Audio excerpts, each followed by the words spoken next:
Leader.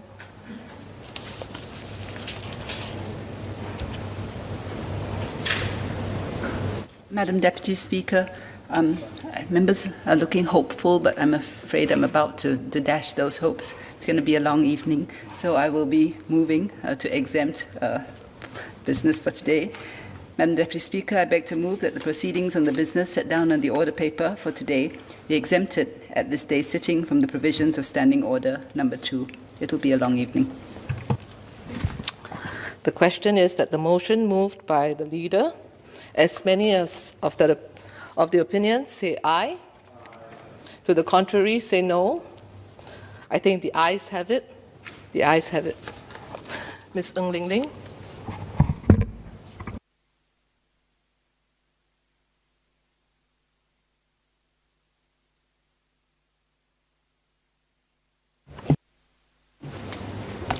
Madam Deputy Speaker, I would like to start in Mandarin, please.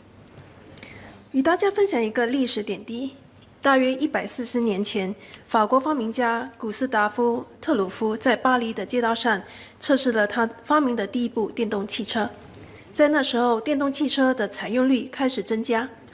在1900年至1912年间达到顶峰时，美国几乎有48%的车辆是电动汽车。可惜，由于应用范围有限，偏僻地区电力不足，速度相对较慢，以及发现大量石油储备，而使利用汽油的汽车在行驶时更加便宜，电动汽车就渐渐地失去了采用率。在140年后的今天，即使电池和电动汽车科技得到了相当的改进，某些相同的问题仍然会困扰着使用者，例如充电电的可及性。但与1900年不同的是，现在有新的保护环境的重要动力，驱使新加坡政府鼓励采用电动汽车。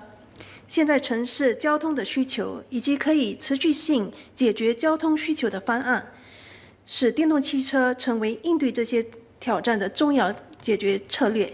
因此，我庆幸通过该修订法案，让陆路交通管理局和新加坡能源市场管理局携手合作，为电动汽车基础设施的发展建立必要的政策和框架。Back to English, please. Madam Deputy Speaker, the government has announced the Singapore Green Plan 2030. In the area of transport, the ministry has set ambitious targets to cease registration of diesel cars and roll out the electrical vehicle-ready towns with a target of 60,000 charging points nationwide by 2030. These are targets that will spur us towards a cleaner, more sustainable future and help to ensure that our infrastructure is able to meet the anticipated growth of EVs. I'm thus heartened that through this amendment bill, LTA and EMA will be set to collaborate on establishing the necessary policies and frameworks for the EV charging infrastructure development. I would, however, like to raise two considerations. Firstly, with the expected increase in the number of EVs and charging points, there may also likely be an increase in battery and charging point related incidents. A study of battery fires in EVs shows that the energy and heat released in an electric vehicle fire is much higher than the petrol or gasoline-run vehicles, indicating a bigger fire hazard and requiring more stringent risk mitigating efforts. This point has also been brought up by a fellow member of the House earlier. We need to ensure that in tandem with the rollout of a charging infrastructure in public car parks, there will be the need for education, safety precautions and measures should an accident or electrical mishap occur. I would like to suggest that a review of the safety requirements be undertaken together with LTA, HDB and URA and other relevant agencies to ensure public awareness and establish safety protocols when using EV charging points. The second is in the design consideration when implementing the charging points. A Deloitte report on EV public charging infrastructure highlighted that more than 70% of charging took place at residential locations. It is heartening to know that the government has planned for 60% of the 60,000 charging points to be in public car parks. On average, 15% of existing car park lots will be converted to overnight charging points. I understand that these are slow charging points so as not to overload the existing power grid infrastructure. Earlier, Minister for Transport has also mentioned that the average electric car has a range of 300 to 500 km per charge, and that the average user may only need to charge his car once every 5 days. Hence, this will spread out the demand for charging points. However, as mentioned by fellow member of the House, Janet, there's some study, Ms. Janet Ang, some studies have shown that some users not only have range anxiety, but also an emerging phenomenon known as charging anxiety. Charging anxiety arises from drivers' concern about the charging process, its ease of use, and most importantly, the time it takes to complete the charging. The duration of the charging process depends on the different charging modes and capacities. Drivers experience charging anxiety when they reach a charging station without any problem, but then face a long wait to be able to charge because there are not enough charging stations.